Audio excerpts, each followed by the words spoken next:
کی party army chief کے tenure میں توسیع کے خلاف سپریم کورٹ میں جائے گی؟ دیکھو ہماری جو پارٹی ہے ہم پارٹی کی فیصلہ کریں گے اور پارٹی ہماری پولیٹیکل کمیٹی ہماری کور کمیٹی ہماری خان صاحب کے انسٹرکشن ہدایات کے مطابق ہوتی ہے. میں پارٹی کے کوئی ایسے اختیار نہیں رکھتا, نہ ہم میں سے کوئی رکھتا ہے کہ ہم ایک پالیسی سٹیٹمنٹ دے دیں.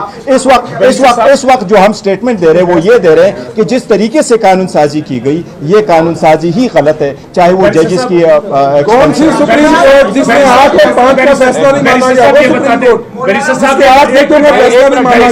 صاحب یہ بتا دیں کہ ابھی آپ کے بیرسٹر صاحب یہ بتا دیں ابھی آپ کے اتحادی اور ہم خیال جماعت کے جو سربراہ ہیں مولانا فتح الرحمان صاحب نے پریس کانفرنس کی ہے اور اس ساری قانون سازی کو انہوں نے ایک الفاظ میں جو ہے اس کا احاطہ کیا ہے کہ پاکستان میں آج سول مارشل لا لگ گیا ہے. آپ کا کیا موقف ہے؟ دیکھیں یہی متصل سوال ہے, انہوں نے کہا ہے کہ ہم اس کے خلاف جائیں گے, عوام میں جائیں گے اور بولیں گے. آپ کا کیا رائے ہے؟ دیکھیں میں نے آپ کو, مجھے تو ان کے الفاظ کا نہیں پتا تھا اور میں اسمبلی میں تھا تو میں نے ان کے نہیں سنے, برآمنے میں نے آپ کو ابتدائی الفاظ یہی کیے کہ آئین کی بے معنی کیا جا رہا ہے, جمہوریت کو بادشاہت میں تبدیل کیا جا رہا ہے, اپوزیشن کو ختم کیا جا رہا ہے. تو یہی تو ہم نے تو اسٹیٹ اسمبلی کے جو ملک کو نقصان دیا جا رہا ہے. ایوان میں لڑائی, ایوان میں شور شرابے سے بہتر نہیں تھا کہ آپ لوگ بیٹھ جاتے اپنا موقف میرے وہ سننے کے لیے تیار نہیں تھے. ایک بات میں بتاؤں آپ کو, دیکھو جمہوری ممالک میں ہمیشہ ایوان میں ایسا شور شرابہ ہو جاتا ہے, لیکن آپ بات کرتے ہو پھر اس کے بعد بھی ہو جاتا ہے. لیکن ہمیں جو ہمیشہ سے شکوہ رہا ہے اور شکایت رہی ہے وہ یہ کہ ہمیں موقع ہی نہیں دیا گیا. ہم قانون سازی پر ہمیں موقع دیا. وہ اصل میں جلدی میں تھے شہباز شریف اور لا منسٹر کے ہینڈلرز نے چکا لے کے پیچھے سے وہ مارے. One at a time. آپ پہلے بات کریں. One at a time. آپ ماڈریٹ کریں. One at a time, please. One at a time. One. آپ ماڈریٹ کریں نا. One at a time. آپ سوال کریں. عام بات تھی کہ یہ کمپنی 10 سالہ منصوبے کے ساتھ بیٹھی ہے جس میں فیض صاحب بھی شامل ہے. اس وقت یہ بات ہوتی تھی. آپ کو لگتا ہے کہ یہ گورنمنٹ بھی 10 سالہ منصوبے کے ساتھ بیٹھی ہے؟ دیکھیں یہ میں اس کا میں آپ کو ذکر کروں. ہوا یہ تھا دیکھیں جو اس وقت کا سچویشن رائز ہو گیا تھا وہ اس سرکمسٹانسز میں آئین کا آرٹیکل 243 یہ کہہ رہا ہے کہ جو آرم فورسز کے سربراہان ہیں وہ صدر وزیر اعظم کے ایڈوائس پہ وہ نامنیٹ کرے گا, لیکن وہاں ٹائم فریم نہیں ہے کہ کتنے عرصہ کے لیے ہوگا. جب باجوہ صاحب کا ایکسٹینشن کا ایشو آیا تو انہوں نے رولز کے مطابق کیا تھا, لیکن میٹر سپریم کورٹ میں گیا اور سپریم کورٹ نے جب پوچھا تو سپریم کورٹ کو یہ بتایا گیا کہ جس طریقے سے جنرل ضیاء صاحب کی ایکسٹینشن ہوئی تھی, مشرف صاحب کی ہوئی تھی, کیانی صاحب کی ہوئی تھی, یہ اسی طریقے سے یہ سمری فالو کی گئی. سپریم کورٹ نے ایک ڈیٹیل ججمنٹ دے دی جس میں کوسا صاحب بھی تھے اور ڈیٹیل ججمنٹ جسٹس منصور علی شاہ صاحب کی تھی, اور انہیں کوئی گائیڈ لائنز دی اور کہتے قانون سازی کرے. اس قانون سازی کے مطابق میکسیمم 3 سال کی مدت رکھی گئی اور اگر ایکسٹینشن کی ضرورت ہوئی کچھ وجوہات کے بنا پہ تو وہ 3 سال کے لیے. اس لیے وہ سرکمسٹانسز عام آدمی میں یہ بڑا بات پایا جاتا ہے کہ انفارمیشن صاحب بتائیں گے کس نے سوال لینا. لیجسلیشن یہاں پہ ہوئی ہے, اس کے بعد چیف آف آرمی سٹاف کو آٹومیٹکلی ایکسٹینشن مل جائے گی. دیکھیں یہ جو قانون بنا ہے تو اس کی پہلی اپوائنٹمنٹ جو 3 سال کی تھی وہ آٹومیٹکلی 5 سال کی ہو گئی. ایکسٹینشن مل گئی ہے. دیکھیں اس قانون کے مطابق وہ ہو. پاکستان کے خواتین و حضرات, اس وقت ہم لوگ پارلیمنٹ ہاؤس سے آپ سے مخاطب ہیں.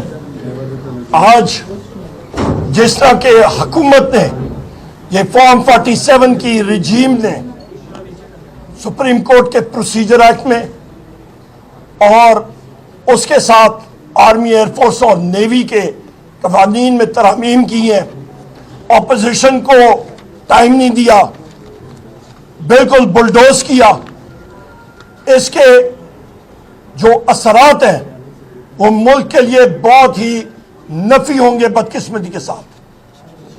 آپ یہ اندازہ لگا لیں کہ ایک کیڈٹ جو پاکستان ملٹری اکیڈمی کاکول یا نیول اکیڈمی یا ایئر فورس اکیڈمی میں بھرتی ہوتے ہیں تو سال میں 2 بیچز نکلتے ہیں اور ہر ایک کی کوشش ہوتی ہے کہ میں کم از کم 3 اسٹار جنرل یا ایئر مارشل یا پھر آپ کے نیوی کے ایڈمرل بنوں. اس وقت یہ توسیع کرنی 3 سال سے 5 سال تک بہت سارے افسران کا حق اس سے محروم ہوگا. दूसरी अहम बात कि मुल्क की और दुनिया की जो टेक्नोलॉजी होती है वो बहुत जल्दी से चेंज होती है, तब्दील होती है। जो सरबरान मुसल्लह अफवाज होते हैं उनका और उनके नीचे जो कमांडर्स हैं उनके दरमियान कमराडरी होनी चाहिए। वो गैप ज़्यादा बड़ा नहीं होना चाहिए, क्लोज होने चाहिए। उनकी थिंकिंग प्रोसेस होनी चाहिए साफ सुथरी। लिहाजा हुकूमत ने जो फॉर्म 47 की शहबाज शरीफ की रिजीम है, इन्होंने जो इस वक्त मुसल्लह अफवाज के सरबराहान के इंडिविजुअल्स को साइड पे, इंफरादी तौर पे उनको साइड पे रखे, पर ये मुल्क के लिए और मुसल्लह अफवाज के लिए कोई अच्छी चीज़ नहीं है। उसके साथ साथ आप ये देखें कि हमारे वज़ीर आज़म इमरान खान साहब से हमारी सियासी क़यादत को नहीं मिलने दिया। बुशरा बीबी साहिबा के खिलाफ केसेस, हमारे बाकी साथियों के खिलाफ केसेस, लोगों को रात की तारीकी में उठाया जा रहा है, केसेस बनाए जा रहे हैं, मुख्तलिफ और किस्म की तरामीम जो कि पाकिस्तान तहरीक इंसाफ को, हमारे इत्तेहादियों को दीवार से लगाने की कोशिश है, वो लाए जा रहे हैं। पर यह बात याद रखी जाए, ये इस रजीम के लिए और बिलखसूस शहबाज शरीफ के लिए, कि यही कवानीन शहबाज शरीफ के खिलाफ इस्तेमाल हो रहे होंगे और मुस्लिम लीग नून और पीपल्स पार्टी, यही कवानीन इनके पीछे इस्तेमाल हो रहे होंगे और उस वक्त इनके पास फरार का रास्ता नहीं होगा। मैं इसके बाद बैरिस्टर गौर साहब से गुजारिश करूंगा कि आपके साथ कवानीन के हवाले से ये डिटेल्ड डिस्कशन करेंगे। बहुत शुक्रिया। थैंक यू जी।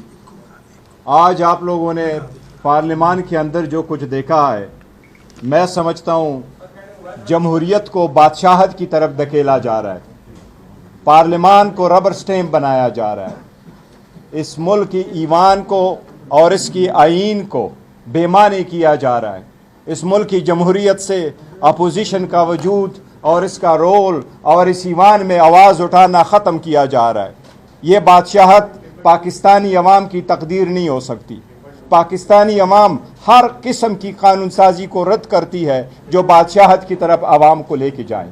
आज इस तरीके से हमें इजाज़त नहीं मिली, कानून साजी की गई है। हुकूमत को हमेशा की तरह आज बहुत जल्दी पड़ी थी। हुकूमत ने जब से ये हुकूमत असम्बली बनी है, आज तक कोई एक कानून भी ऐसा पास नहीं हुआ जो रूल्स के मुताबिक इंट्रोड्यूस हुआ हो, आईन के मुताबिक वो अपनी कमेटी में जा चुका हो, रिपोर्ट आ चुका हो और उस पर बहस हुई हो और उसके बाद उसको पास किया गया हो। मैं आपको वसूख के साथ कहता हूं, आप लॉ मिनिस्टर के अलावा उनके फेडरल मिनिस्टर से पूछे कि आज आप लोगों ने 4-6 किस्म की जो कानून साजी की और कवानीन पास किए, उसके कंटेंट्स क्या है, उनको पता नहीं होगा। जिस वक्त असम्बली का इजलास शुरू हुआ 2 घंटे 3 घंटे की ताखीर से, तो उसी वक्त एक सप्लीमेंट्री एजेंडा आया।